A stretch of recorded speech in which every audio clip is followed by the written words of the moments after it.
3, 2, 1, valendo. A paz do Senhor Jesus, meu irmão, minha irmã, sejam todos muito bem-vindos a mais um estudo da nossa lição bíblica. Eu sou o pastor Samuel e você está na nossa escola bíblica especial. Nós estamos caminhando, estudando o livro de Colossenses, Filemon, nessa nova série de lições bíblicas intitulados Firmados em Cristo.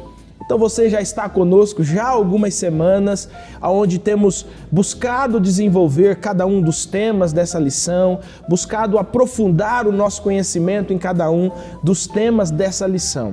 Olha só, antes de qualquer coisa, eu queria convidar você nesse momento a compartilhar esse link com outras pessoas, a trazer essa informação desse nosso programa para outras pessoas.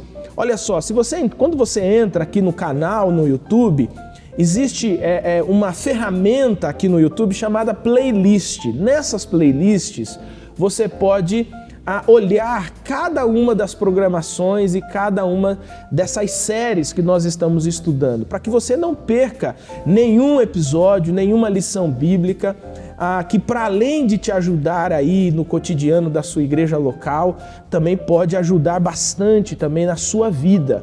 Então eu queria convidar você a compartilhar o link desse nosso programa de hoje, mas também compartilhar essa playlist, com outros tantos temas para os seus amigos, os seus contatos, para que eles também possam ter contato com todo esse conteúdo, com todas essas informações.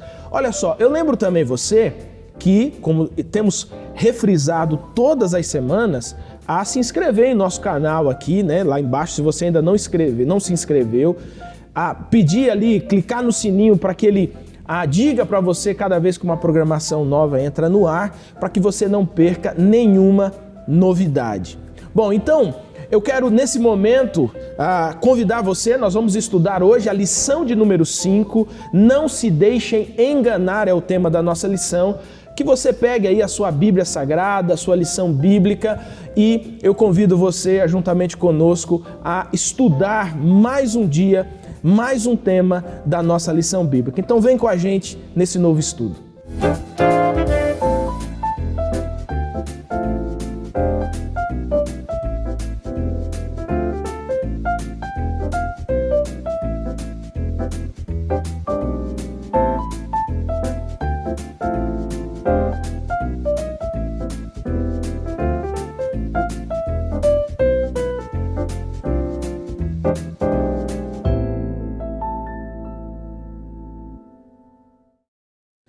Você já foi enganado por alguém? Na sua vida, você já foi enganado? Sabe aqueles golpes que às vezes a gente cai de alguém pedindo alguma coisa, mas de fato não estava precisando?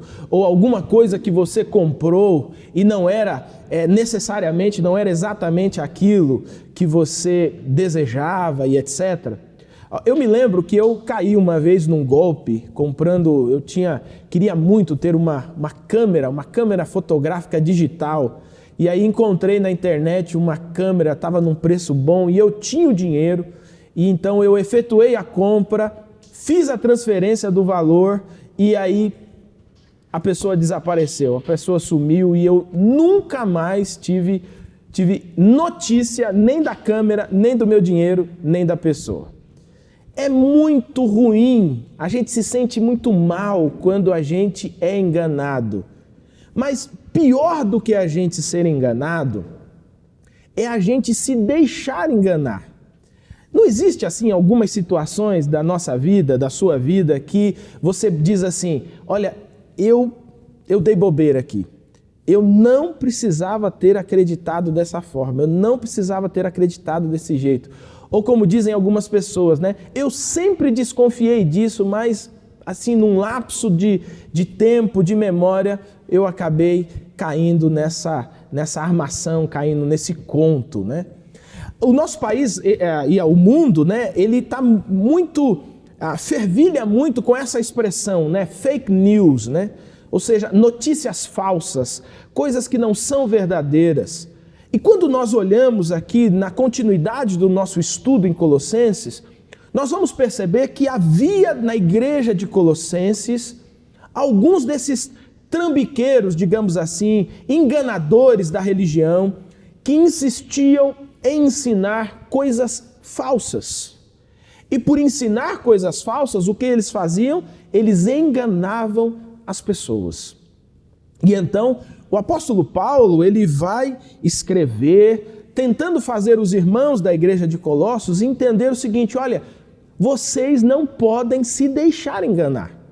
Vocês não podem cair nesse golpe, vocês não podem cair nesse conto. Vocês precisam firmar a confiança de vocês na obra e na pessoa de Jesus Cristo.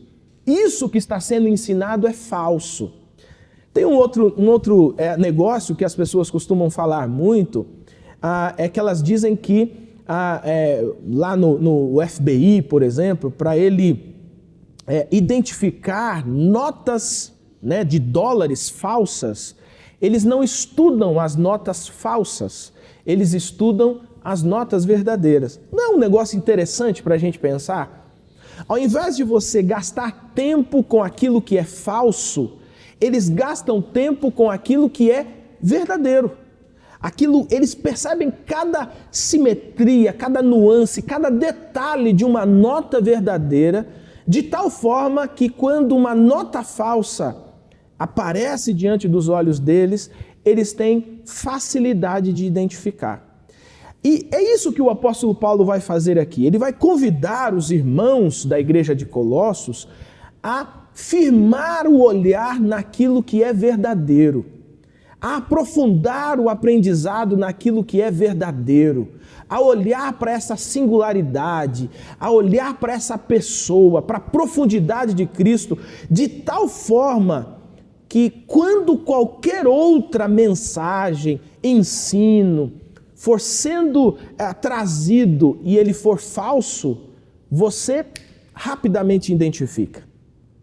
É muito interessante olhar para a Escritura Sagrada com esse olhar de que nós estamos vasculhando a verdade e que a partir dessa verdade nós podemos então identificar, saber com clareza quando algo falso está tentando nos enganar. E esse é o tema da nossa lição de número 5. Não se deixem enganar.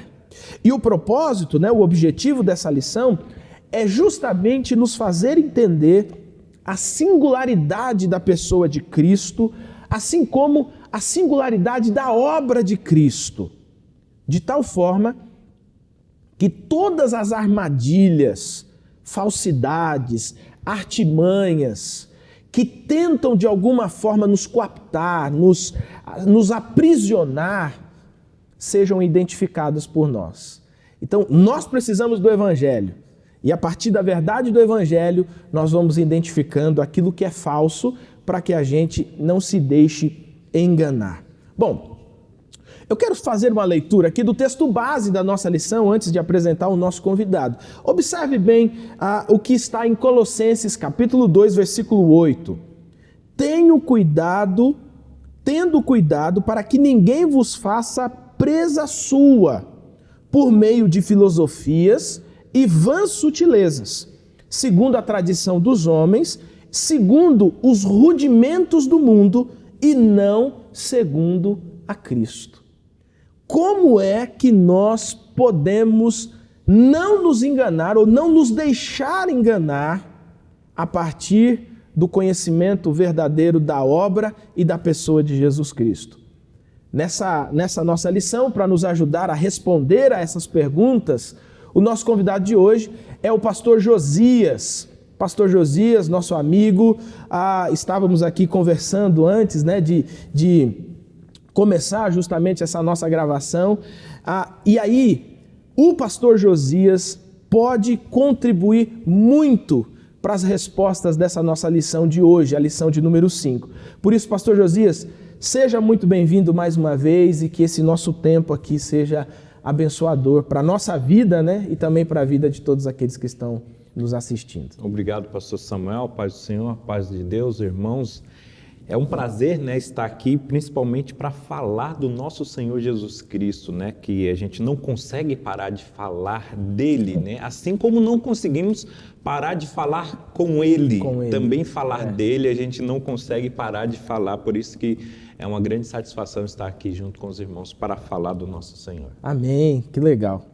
Bom, fiz toda essa introdução aqui, né?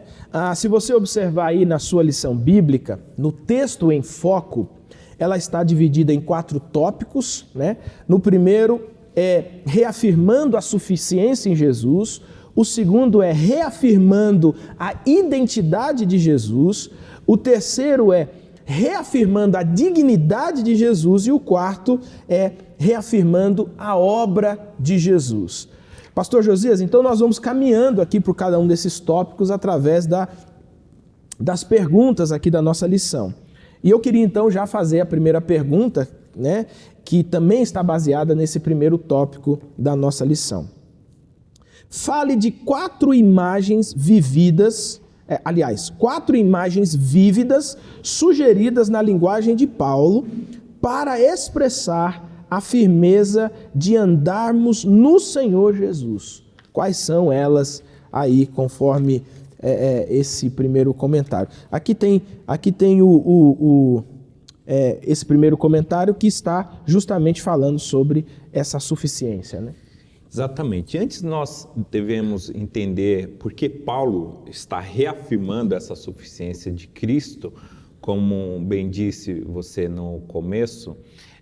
Paulo aqui ele está combatendo a heresia gnóstica, né? E para os gnósticos, Jesus ele era apenas um consultor, um intermediador. E aí Paulo começa esse texto desmontando essa ideia deles, que Cristo não é apenas alguém que vai te ajudar a chegar até Deus, um intermediário que, como se você falasse com ele ia lá falar com o pai, olha, Samuel disse isso, aí Deus fala, não, fala assim para ele, aí vem cá, sabe aquele garoto de recados? Paulo, ele fala que Jesus, além de ser intermediador, ele não deixa de ser um intermediador, mas ele é além disso. É como se ele fosse o caminho para a gente chegar, não um intermediário somente. Isso vai coadunar com a própria fala de Jesus, dizendo que eu sou o caminho, a verdade e a vida, né? Então, a gente precisa estar nele. A gente vai ver esse texto, Paulo sempre referindo-se a ele, Cristo, nele, né? A estar em Cristo, porque ele é o caminho. Então, a gente precisa estar nele, nesse caminho, não podemos desviar, sair desse caminho. Aí, nesse caminho, Paulo diz que a gente tem que estar arraigado. A primeira figura que ele usa, que é a ideia de enraizar, né? De ter raízes, que é uma questão a ser vista por nós hoje, apesar de não ter o gnosticismo como era no início hoje, mas a gente percebe que as ideias ainda continuam na nossa sociedade. Por exemplo, quando Paulo usa essa primeira imagem de estar radicados, de criar raiz, da onde vem a palavra radical, né? É como se ele estivesse falando para a gente nós sermos radicais nesse sentido. Só que a palavra radical hoje em dia ela tem uma outra conotação. Uma outra conotação. Não, ser radical, é proibido ser radical hoje. Paulo diz, não, você tem que estar nele, nisso você tem que ser radical. Você tem que criar raízes. Você tem que estar firmado em Cristo, nesse caminho. Ele não é apenas um consultor, você vive nele, você está nele, você anda nele, você anda nesse caminho e dele você não pode sair de maneira nenhuma como uma árvore que se estabelece. Você vê um negócio legal, Josias, você vai falando aí, sobre essa questão mesmo de ser radical. Quando uma pessoa, assim, na nossa sociedade de hoje, ela diz, olha, não pode ser radical, e você pergunta assim, o que é ser radical? E ela começa a descrever, na verdade ela está descrevendo um extremista, né? E não um radical, né? Porque na etimologia da palavra, o radical é aquele que tem firmeza, que tem raízes profundas naquela área ou naquela situação, né? E pela cultura até é fácil de confundir isso, porque assim, Uma pessoa radical, ela tem opinião, ela está em Cristo, ela está enraizada, é aquilo e pronto, bate-se um martelo. Para a política da boa vizinhança de hoje, isso também não é bem visto. Não é legal. Não, você tem que fazer um meio termo, você tem que ser mais maleável. Não, tem coisas que, como era essa que os agnósticos estavam atacando, a suficiência de Jesus Cristo, não tem como ser meio termo. Temos que ser radical. Ele é Deus, Ele é Senhor, Ele é o único caminho. Veja que isso já soa como exclusivismo. Que também é outra palavra fora de moda na nossa cultura. Não, você é exclusivista. De fato, Cristo é o único caminho, não tem outro. Então, se quiser me chamar de exclusivista de maneira pejorativa, fazer o quê? Pode chamar, mas que de fato eu sou radical, sou exclusivista no sentido de que Cristo, Ele tem a suficiência, Ele é Deus e Ele é suficiente, é o único. Não é mais um caminho, não é apenas um tutor, não é apenas um intermediador. Ele é Deus, Ele é o único caminho e não há outro fora disso. Isso é radical na ideia de raízes, né? Crio raízes de tal forma como uma árvore que não se mova nem um milímetro desse lugar. Eu estou aqui radicado nisso. Então essa é a primeira imagem que ele usa. A segunda, ele vai usar também uma parecida, que é a de edificação, né? Que uma edificação também ela vai estar em um único lugar, né? Não temos um prédio que se move na cidade, né? Ele está parado ali, mas acrescenta a ideia de edificação, vai trazer a ideia de chamar atenção para um alicerce, né? Bem construído. Uma edificação tem que ter um alicerce bem construído para que o prédio permaneça. Senão ele cai, né? Senão ele cai. Então, a ideia de permanência aqui está ligada com o alicerce. Então, Paulo vai usar a imagem de uma edificação, de uma construção que devemos estar em Cristo, né? E aí construímos nossa vida em Cristo. Veja que também não saímos da esfera de Cristo. Cristo como caminho, a gente cria raízes nesse caminho, a gente forma, Ele sendo a base, a gente constrói a nossa vida a partir dEle, né? Então estamos nele nesse sentido. Então, um negócio interessante é que a raiz é que sustenta a árvore, né? Isso. A árvore não cai, assim, na casa dos meus pais tinha um pé de abacate, por exemplo, né? Muito grande, de muitos anos, e quando foram tentar dar uma acertada no terreno, descobriram que as raízes do pé de abacate já passavam por, inclusive, debaixo do imóvel, né? Debaixo da casa, ou seja, não tem como você tirar isso aqui mais daqui, né? Você só evita ele de derrubar a casa, mas aquilo está arraigado. E quando ele fala do edifício, é o alicerce, né? O que sustenta um edifício é o que a gente, assim, com os olhos não vê, né? Tá abaixo ali do limiar dos olhos, né? Que é justamente esse alicerce, né? Eu achei muito interessante. A árvore, o edifício, mas o pressuposto é o mesmo, né? De sustentação, né? De manter em pé, né? Exatamente. E aí o terceiro verbo que ele vai colocar é de confirmados, né? Isso tem mais a ver com uma ideia jurídica, né? De um tratado jurídico que a gente fez com Cristo, que a gente fez com essa ideia, sugere um contrato obrigatório. Então, assim, uma vez assinado, cumpra-se, não tem como voltar atrás, né? Então, essa ideia de a gente se render a Cristo, a ideia de a gente estar em Cristo é um caminho sem volta, porque a gente já está firmado nele, a gente já fez um contrato, né? E um contrato de sangue, né? Foi derramado o sangue dele para firmar a gente nesse caminho, e aí não temos como voltar atrás, é um tratado obrigatório, né? Então, Paulo, ele fala, olha, vocês estão no caminho e nesse caminho vocês têm que criar raiz, têm que construir a vida de vocês a partir desse caminho em Cristo, e não tem como voltar mais atrás, porque já foi feito um tratado e é obrigatório agora a gente seguir. A firma já foi reconhecida, já né? foi reconhecido firma, já está assinado, é um tratado que não tem como a gente voltar atrás, né? Então, Paulo ele está falando para a igreja, para os colossenses, né, que, olha, não tem como voltar atrás para o caminho do gnosticismo ou até do judaísmo, que eles misturavam, né, esse tipo de gnosticismo aqui, o primordial, ele misturava também algumas coisas com o judaísmo, né, e o judaísmo Paulo sempre via como voltar atrás, né? Então, a nova aliança, o Novo Testamento é um tratado que não tem como voltar para trás, né? Então, já estamos firmados nesse sentido.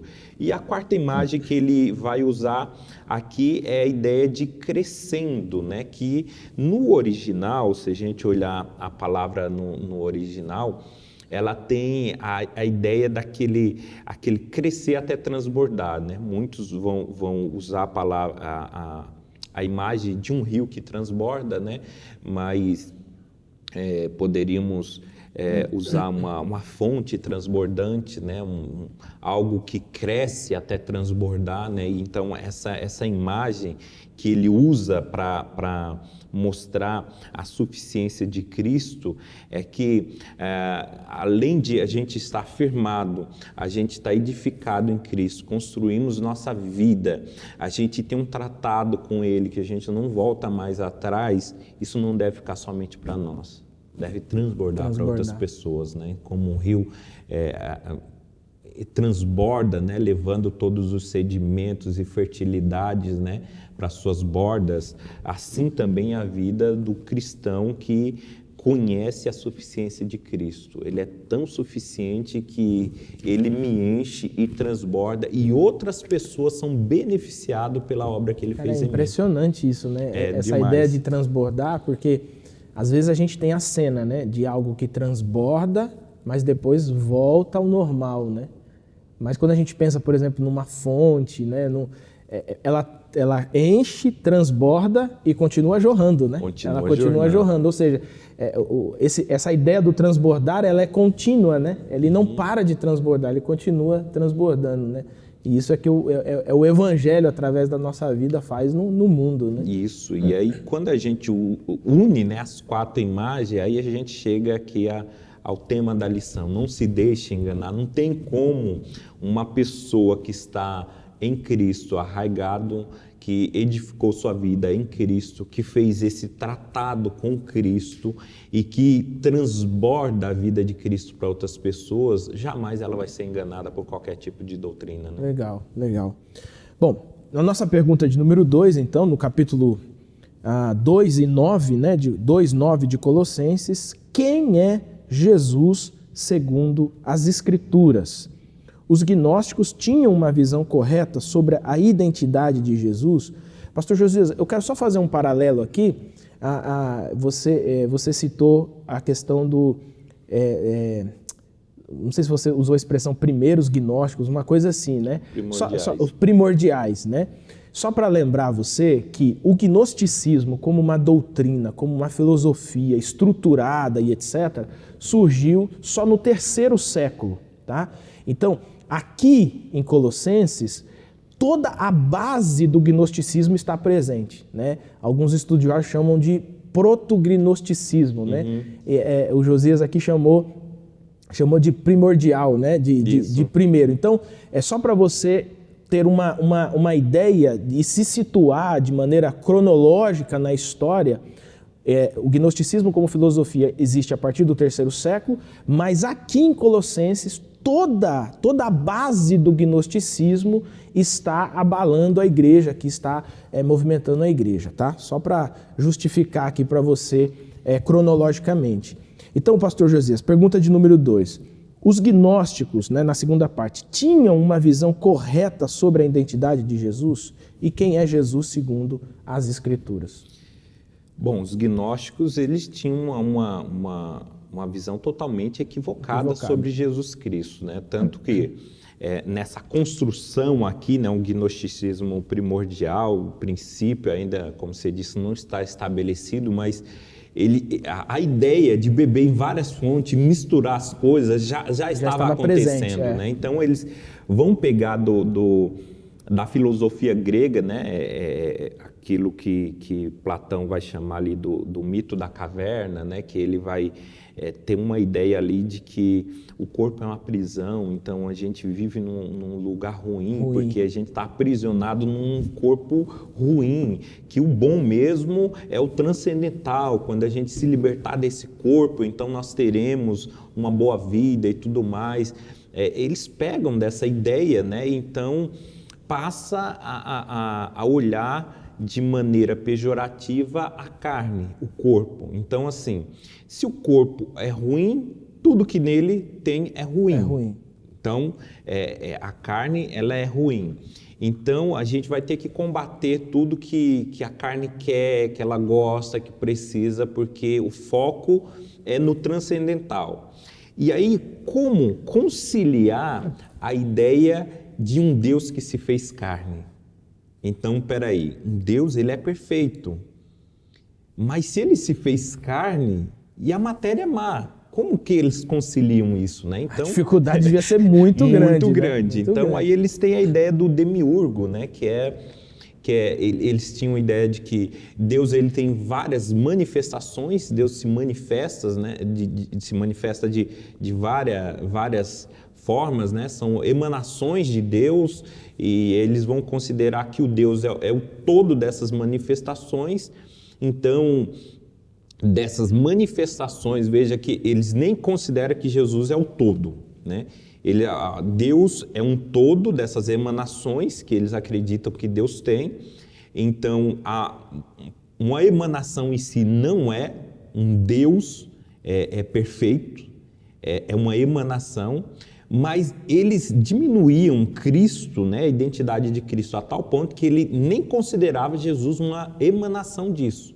Ele fala que dentre essas emanações tinha uns ali imperfeitos, né? Então era uma emanação imperfeita que ele chamava de demiurgo, né? Que é aquele que conseguia fazer contato com os seres humanos que têm corpo, que têm matéria, que a matéria é má, então nem é uma emanação perfeita, porque ele está em contato, ele está se relacionando com seres humanos que estão presos em uma matéria má, e ele vem preso também nessa matéria má. Então a ideia de demiurgo é muito aquém do que Cristo é, né? Então é muito distorcido. Não, mas eu fico imaginando a confusão de fato, né? Porque se você tem uma dificuldade com a matéria, né, e a matéria é ruim, como conceber a ideia de Deus que se transforma homem, né? Isso. Que se faz homem, né? Melhor dizendo, né?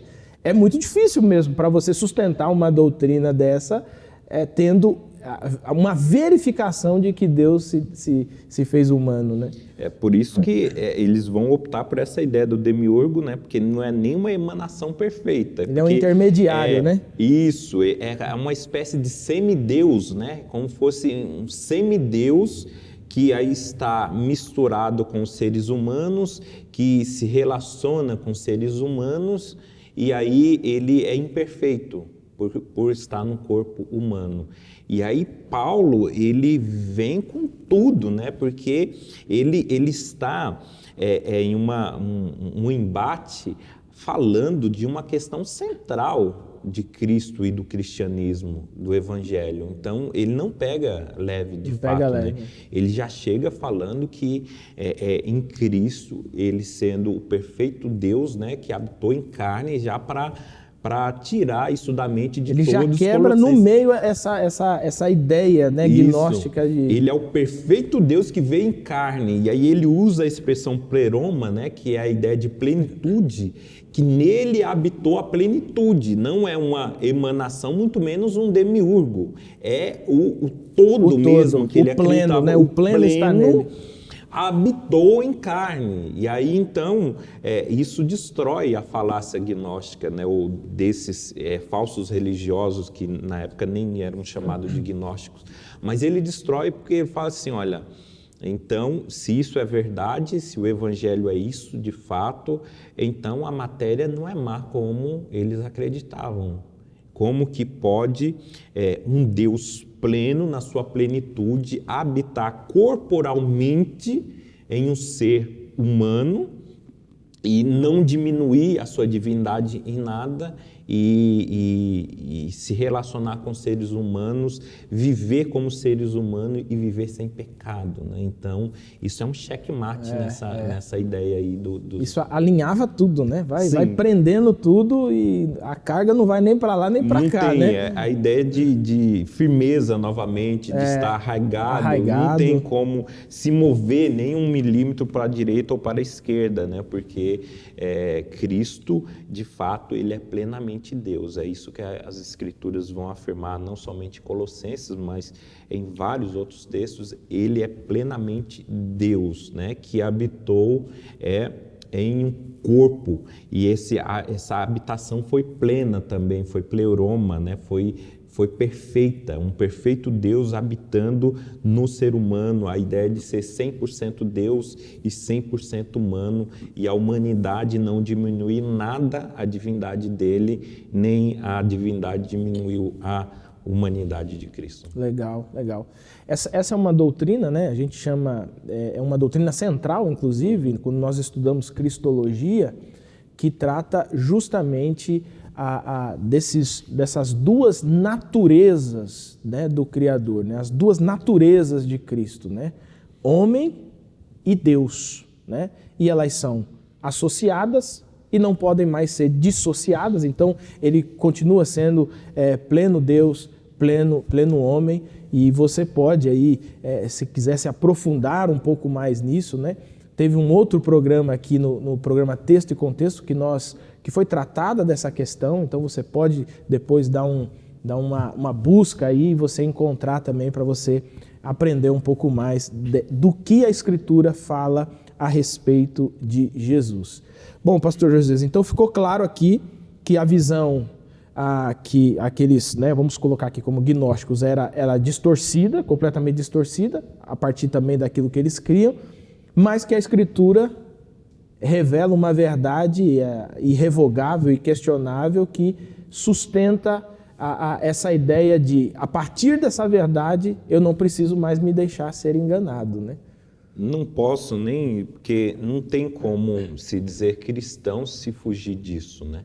Como você disse, é central isso. Então a gente pode chamar de simpatizante da Igreja de Cristo, mas não cristão de fato. Que a pessoa se desviar disso, deixar ser enganado, achar que Cristo é uma criatura, que ele é um demiurgo, que ele é qualquer uma outra coisa que fuja dessa ideia de que ele é um Deus perfeito, um Deus pleno e que habitou corporalmente.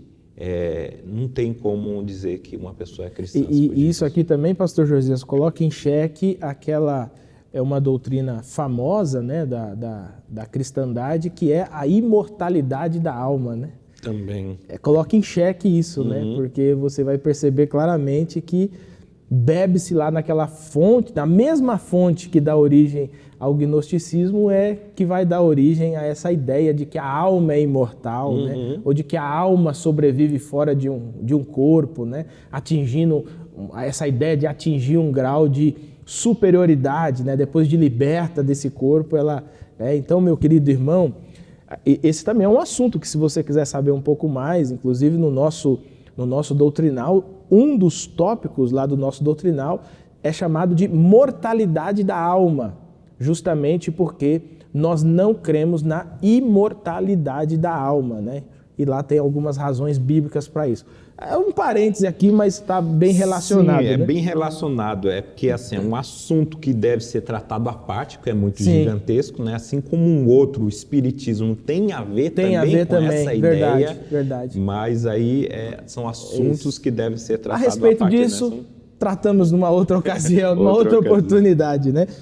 Mas vamos lá. No tópico 3 foi abordada a questão da dignidade de Cristo. Discorra sobre isso, baseando-se nas seguintes passagens. Colossenses 2:10, Apocalipse 17:14, 19:16, Filipenses 2:6-9. Né? Esse texto de Filipenses é o texto mais famoso para descrever essa realidade de Cristo. Né? Romanos 3:26. Vamos lá, pastor Josias. Então, Cristo, ele é totalmente digno, né? Então, tentar diminuir dele é uma ofensa gravíssima, né? Porque a gente está falando do Rei dos Reis, segundo o Apocalipse, né? Jesus é o Rei dos Reis. A gente não está falando de um homem qualquer, a gente está falando de um Deus perfeito, né? Um Deus pleno em tudo. E aí, então, falar mal dele não é um erro qualquer. Por isso que a gente entende Paulo é tão agressivo, né, nos argumentos. Verdade. Porque, de fato, ele está mexendo numa questão essencial, né, do cristianismo. E aí ele vai reafirmar também, Paulo, aos Colossenses, a dignidade de Cristo, que ele sendo o cabeça de todo o principado e de toda a potestade, ou seja, de toda a criação, de tudo que foi criado, né? Ele é o cabeça, e na ideia de ser o primeiro, de ter a primazia em tudo. Então, Paulo vai dizer que Jesus Cristo ele é digno por ser Deus. Ele é plenamente Deus, totalmente Deus, então isso já confere dignidade a Cristo, não podemos de maneira nenhuma diminuir, falar mal, qualquer coisa que seja de uma divindade tão perfeita como Jesus Cristo. E Paulo também vai acrescentar que a dignidade dele vem também pela obra, não somente pelo fato de ser Deus, que já é suficiente para dizermos que Jesus é totalmente digno. Agora, a obra que ele se propôs a fazer, isso é ser constrangedor para a gente, né? Por isso que em outro lugar Paulo vai falar que o amor de Deus nos constrange, porque assim, aquele que se encontrava na forma de Deus pleno, perfeito, ele se esvaziou, né, a si mesmo, tomando a forma de servo, né, e achado na forma de servo, de homem, ele humilhou-se a si mesmo, ninguém humilhou ele, mas ele mesmo se humilha. Então, assim, Paulo vai demonstrar aqui em Filipenses, no capítulo 2, a humilhação extrema de Cristo, de um ser no topo de todo o universo, de tudo, que aí ele abre mão voluntariamente para vir até os homens. Quando ele chega até os homens, que isso já é uma queda enorme, né? Imagina assim, a humilhação, né? Do status de Deus para o status de homens, que ele nem pula para anjo, arcanjo, vai direto, né? Então já é uma humilhação enorme. Nasce um bebezinho na manjedoura. Quando ele está entre homens, ainda ele não quis ser o maior dos homens no sentido de governar, de ter o status. Não, ele nasce numa manjedoura, como você falou, ele se torna carpinteiro, ele se torna servos. Vida simples, né? Daqueles homens imperfeitos por causa do pecado, trouxe a imperfeição para a humanidade, ele se torna servo disso, a ponto de servir tanto que ele vai até a morte de cruz, que é uma morte vergonhosíssima, né? Para aquela época era o pior tipo de morte, né? Mais vergonhoso. Ele se sujeita a isso. Paulo diz que ele mesmo se humilhou, ele faz isso. Então, ainda depois disso ele morre e ele vai para baixo da terra, não tem um outro lugar para onde descer mais. Mais né? humilhação, né? Mais Teria, humilhação, né? Está no fundo da terra. E isso não foi imposto para ele. Ele que quis. Ele disse assim, ninguém tira a minha vida, eu que vou dar. Né? Então, se ele já era digno por ser Deus, imagina por essa atitude. Falei assim, olha que Deus que nos ama tanto, de deixar-se ser humilhado a esse ponto. E aí depois, na sequência, ele vai falar do retorno, que assim como a queda foi vertiginosa, né, a humilhação foi enorme, também a ascensão foi enorme. Aí ele vai começar a contar, né, de como ele foi exaltado, como ele recebeu um nome que é sobre todo nome pelo fato da obra dele. Não há nome nos céus ou na terra ou em qualquer outro lugar que seja maior que o que Cristo chegou pelo fato da obra. Então, assim, ele não tem como reconhecer a dignidade dele, né? Ele é digno por ser Deus e ele é digno por essa obra fantástica que ele fez. Glória a Deus por isso, né? Você é salvo, meu irmão, minha irmã, você é salvo em Cristo por causa dessa obra extraordinária de Cristo, né? E essa é uma obra, né, se a gente fosse colocar assim, né, Pastor Josias, tratada em duas etapas, né? Em duas etapas, né? O esvaziamento, né, que é Deus que se faz homem, e a ascensão, né? Que é esse Deus esse Deus que depois desse sacrifício é exaltado nas alturas, né? Recebe um nome que está acima de todo nome, e o texto de Filipenses, né, diz claramente, né? Pelo qual importa que a salvação venha, né? Então, assim, não há outro nome, né? Pedro vai dizer isso lá em Atos, né? Não há outro nome pelo qual nós chegamos à salvação que não o nome exclusivo de Jesus Cristo, né? Por isso que ele afirma novamente aqui, o texto é sempre reafirmando a singularidade de Cristo. Ele é singular. Se quisermos colocar qualquer quê de similaridade de Cristo com qualquer outra divindade, com qualquer outro caminho, a gente diminui, a gente sai do Evangelho. Não se encaixa. Ele é extremamente singular, por isso que devemos ser radicais nesse sentido, exclusivista. É só nele, não tem outro. Legal. Bom, meus irmãos, nós estamos caminhando aqui para o final da nossa lição bíblica. Você já se inscreveu aí no canal, já colocou o sininho aí? Ó, aqui do ladinho aqui você também dá uma curtida aqui para que esse programa ele tenha uma maior visibilidade aqui na plataforma, assim como os outros programas. Mas nós vamos então para a nossa última pergunta aqui desse tópico com o texto em foco, que é a pergunta 4. Os versículos 11 ao 15 desse capítulo de Colossenses são basicamente uma reafirmação da obra de Cristo. Quais foram os 5 pontos elencados na lição? Explique cada um deles. Bom, pode explicar aí, pastor Josias, eu vou só abrir aqui que eu quero até acompanhar aqui em Filipenses 2, né? Vamos lá, o pastor Hernandes Dias Lopes, ele cita, né, esses 5 quesitos, e o primeiro dele é que, através da obra de Cristo, ele fez uma transformação interior. Então, é uma crença viva que nós temos em Cristo a ponto de nos transformar de dentro para fora. Essa obra de Cristo não foi um ato romântico meramente. Olha que grande amor que ele fez, e aí todo mundo olha para esse grande amor dele e admira de maneira platônica, de maneira romântica.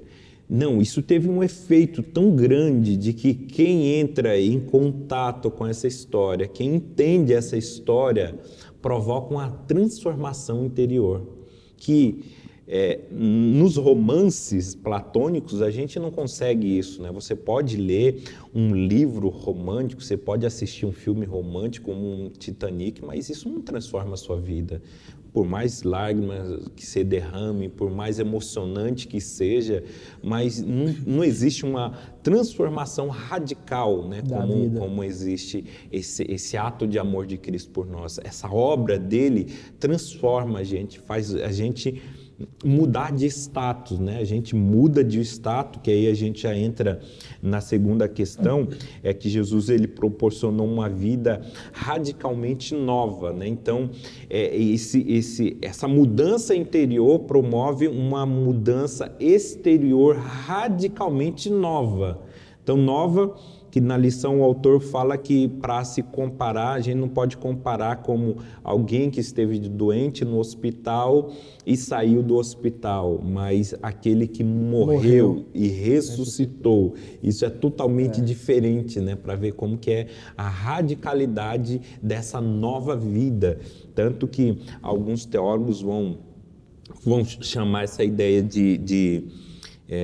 da nova vida de uma nova humanidade, né? Nova humanidade. Andar em novidade de vida é ser um novo ser humano. A proposta de Cristo não é criar uma igreja como fosse um clube para a gente participar dele. Não, é transformar uma humanidade em outra humanidade, e a gente se torna igreja dele quando nós nos tornamos essa nova humanidade. Então é radical demais essa transformação, né, que ele opera em cada um de nós. Em terceiro lugar, ele nos proveu o perdão definitivo, né? Então ele cancelou a dívida de uma vez por todas, que é uma outra questão também, que esses falsos mestres, eles trabalhavam, eles tinham ali no início, como falamos, eles bebiam tanto da filosofia grega, mas também com o judaísmo antigo, né? E aí eles queriam, semana que vem a gente vai ver, né, de eles imporem regras. Sobre eles para alcançar a salvação, como se essa obra não fosse suficiente. Tinha que ser essa obra mais algumas coisinhas, as nossas obras, né? A obra de Cristo mais as nossas obras proporcionava a salvação. E aí Paulo ele é enfático em dizer que não, né? Não existe a possibilidade de acrescentar obra nenhuma à obra de Cristo, porque ela é suficiente para a nossa salvação. A gente deve pensar, né, viver nessa perspectiva de que ele removeu de uma vez por toda, foi cancelado a dívida, a gente não precisa pagar mais nada. A lei, lá no início que foi posta pela triunidade divina, toda alma que pecar morrerá, foi satisfeita com a morte dele. Então, agora o perdão é para todos, independente. Em outro lugar, Paulo vai falar lá em Efésios que não é pelas nossas obras mesmo, para que a gente não se glorie, né? Dizendo que fizemos nossa parte, né? Se não fosse nós fazer nossa parte, a gente não teria, nós não teríamos acesso a essa salvação. Então, ele liquida dessa maneira, né? Então, Jesus ele cancelou toda a nossa dívida e, por fim, Cristo também triunfou sobre os principados e potestades. Aqui a ideia de triunfo, ele tem a ideia do triunfo romano, né? Que os romanos tinham essa prática, né? Eles iam em lugares longínquos, né? E muito distante de Roma, e lá se dava a batalha, os embates. Eles passaram a ir para culturas muito diferentes deles, e aí para trazer um pouco daquilo que aconteceu no combate para a capital em Roma, eles traziam os prisioneiros com seus trajes, com as suas culturas, e aí eles desfilavam com eles. Olha, um ritual mesmo, ritual, de desfile. Isso. Olha quem a gente conquistou. Foi esse povo aqui, olha. Foi esse aqui, olha como que eles eram ferozes. Olha as armas deles, olha a cultura deles, olha como eles eram bárbaros. E a máquina de guerra romana venceu eles. Então, era uma maneira de humilhar os vencedores e uma maneira de exaltar o exército romano, né? A Roma. Eles assim, olha, eles eram muito fortes, eles eram bárbaros, eles eram perigosos. As armas deles, mas a gente foi maior, a gente conseguiu subjugar ele. E aí Paulo usa essa figura, né? Dizendo que Cristo fez isso com todo tipo de potestade. Todo tipo de potestade, Cristo ele triunfou sobre eles. Então, assim, por mais que achamos, né, que Satanás, que os anjos caídos são poderosos em relação a nós, né? Porque de fato nós somos humanos, eles são criaturas superiores a nós nesse sentido, muito poder se for comparado com o nosso, mas Paulo diz que, olha, ele triunfou sobre eles.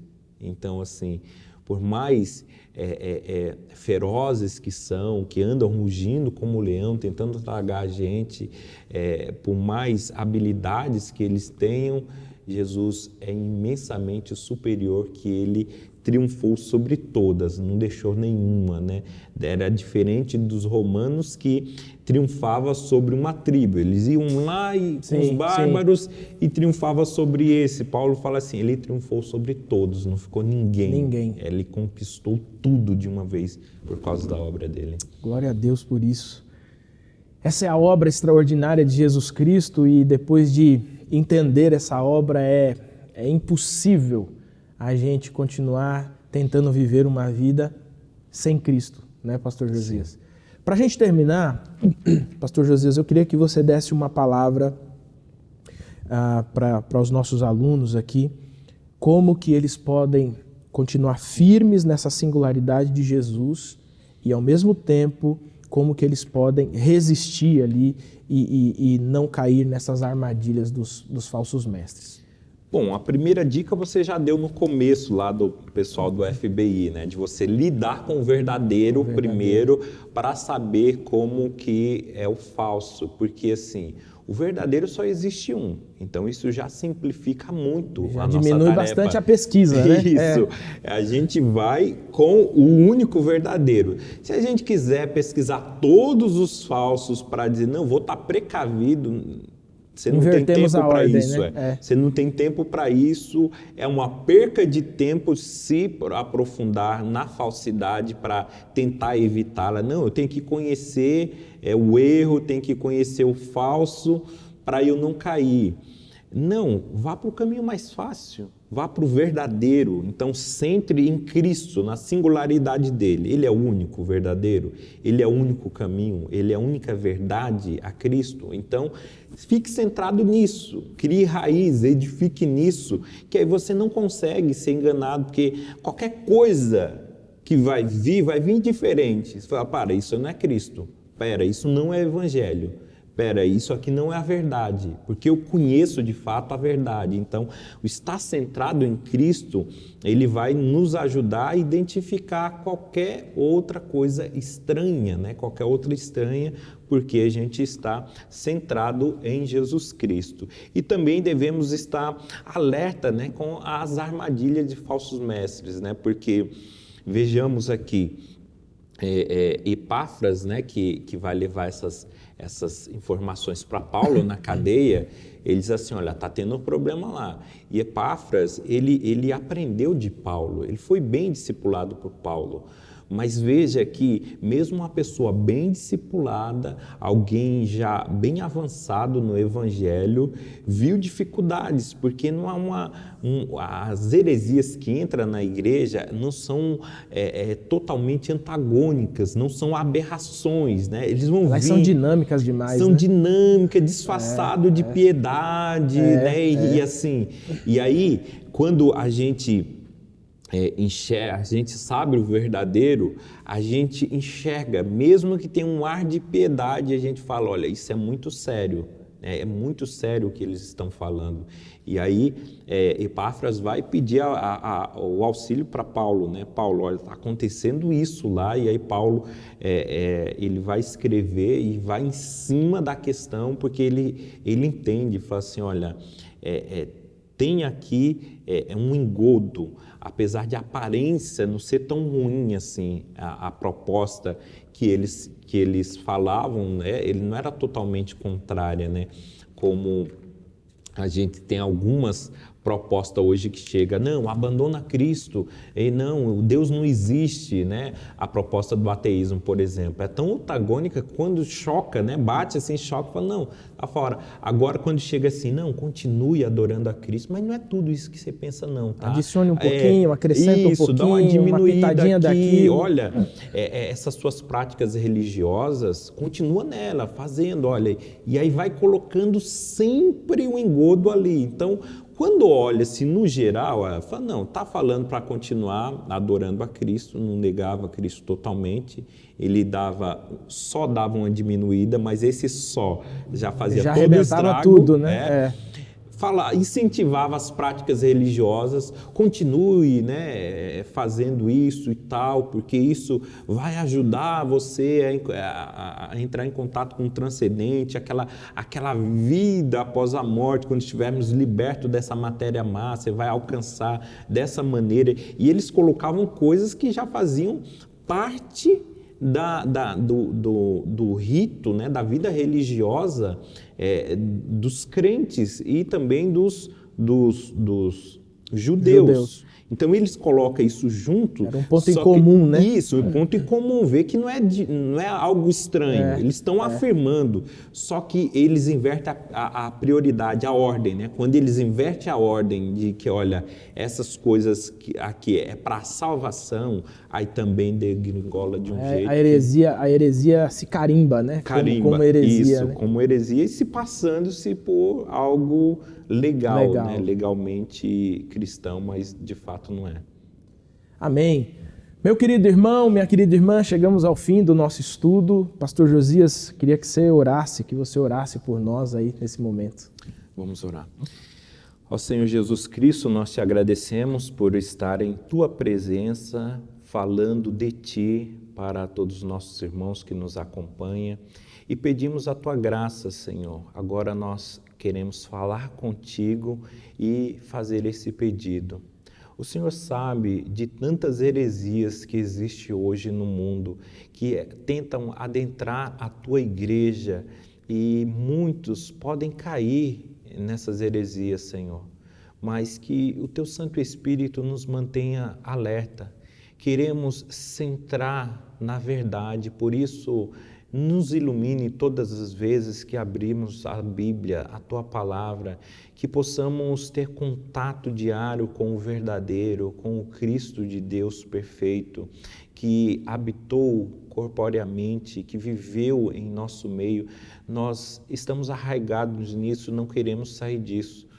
Mas eu entendo, Senhor, que as heresias são muito sutis e por vezes elas penetram na Tua igreja, e que o Senhor levante homens e mulheres em todos os lugares, Senhor. Em cada igreja, Senhor, tenha cristãos em alerta para combater esse combate, para combater as heresias, não deixar que isso desvie da verdade, que o Senhor é totalmente digno, plenamente Deus, e a nossa salvação vem de graça por Teu sacrifício. Muito obrigado por Teu sacrifício, muito obrigado pelo Teu cuidado com a Tua igreja, muito obrigado por essa lição para nos trazer alerta, para estarmos firmes em Ti, em nome de Jesus. Amém, amém. Pastor Josias, obrigado mais uma vez. Meu querido, minha querida, estamos aqui chegando ao final da nossa escola bíblica, e aí, firme isso na sua mente, não se deixe enganar.